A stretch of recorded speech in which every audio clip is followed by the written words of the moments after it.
Bonjour à vous. L'action du banquet se situe à Athènes, à la fin du 5e siècle avant notre ère. Des hommes brillants sont réunis pour un repas chez le poète Agathon. À cette occasion, chacun va prononcer un discours sur un sujet qui semble universel, intime et presque banal, l'amour. Et pourtant, au-delà de cette banalité apparente, le banquet est assurément l'un des textes les plus célèbres et les plus profonds de la tradition philosophique. Car ce n'est pas seulement un ouvrage sur l'amour, c'est un livre sur le désir, sur le manque, sur la beauté et finalement sur la manière dont un être humain peut s'élever vers la vérité. Ce qui fait la force du banquet, d'abord, c'est sa forme. Platon ne rédige pas un traité abstrait. Il met en scène des voix différentes, des tempéraments différents, des visions du monde différentes. Autrement dit, il ne nous livre pas immédiatement ce qu'il considère comme la bonne réponse.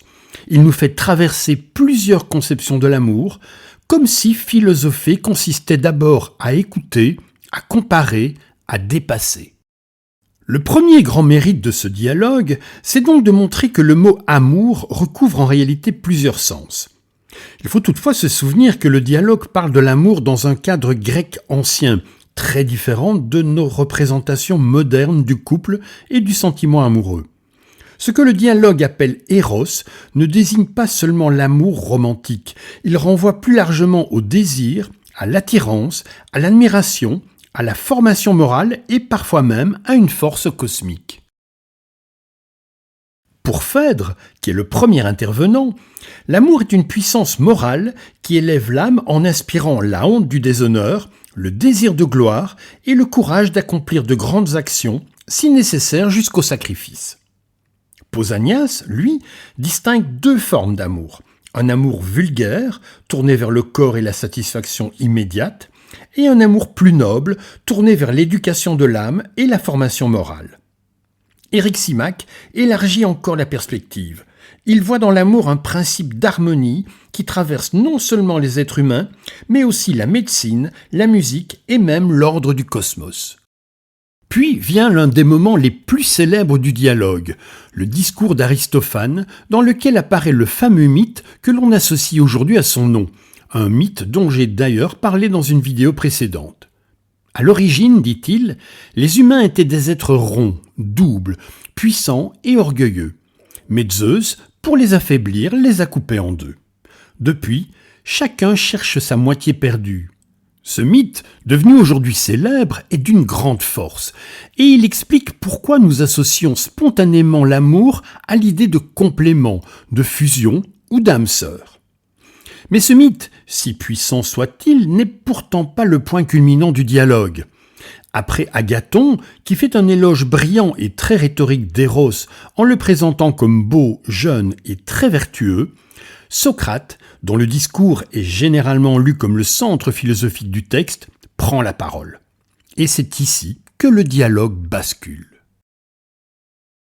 Socrate précise qu'il rapporte ici l'enseignement de Diotima, une prêtresse dont il nous dit avoir appris l'essentiel de ce qu'il sait en matière d'amour.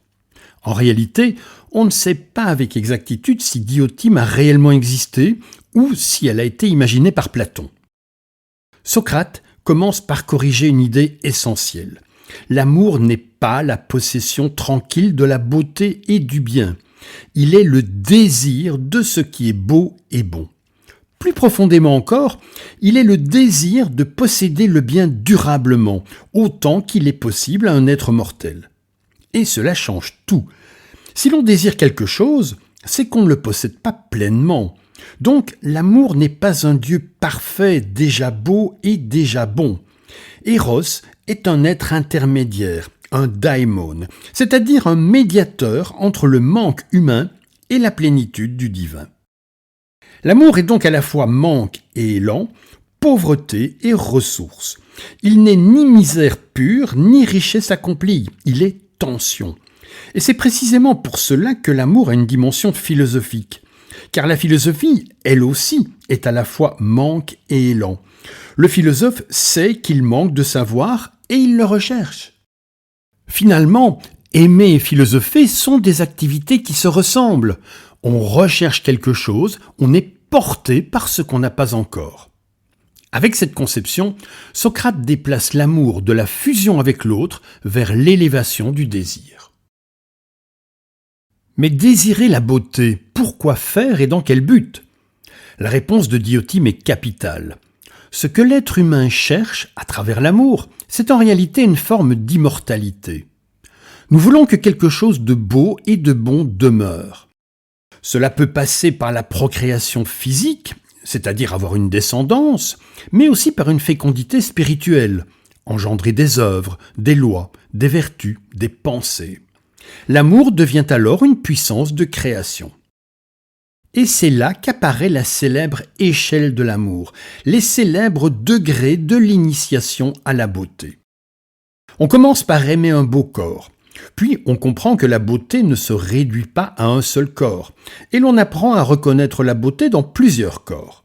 Ensuite, on s'élève vers la beauté des âmes, puis vers celle des lois et des institutions justes, et ensuite vers celle des connaissances. Enfin, si l'ascension est menée jusqu'au bout, on atteint la contemplation de la beauté en soi, éternelle, immuable, pure. Le point décisif ici, c'est qu'il faut éviter un contresens fréquent. Platon ne dit pas que le corps est méprisable et qu'il faudrait fuir le sensible. Il dit plutôt que la beauté sensible est un point de départ, mais qu'elle doit être éduquée, approfondie, dépassée vers une compréhension plus haute, plus universelle. L'amour n'est pas supprimé, il est orienté. Tout cela peut paraître un peu conceptuel, et pourtant, le banquet ne se termine pas sur une pure abstraction, car un personnage surgit, ivre, Alcibiade. Au lieu de faire l'éloge d'Eros, il fait celui de Socrate. Pourquoi ? Parce que, à ses yeux, Socrate apparaît comme une figure vivante de ce que Diotima vient de décrire.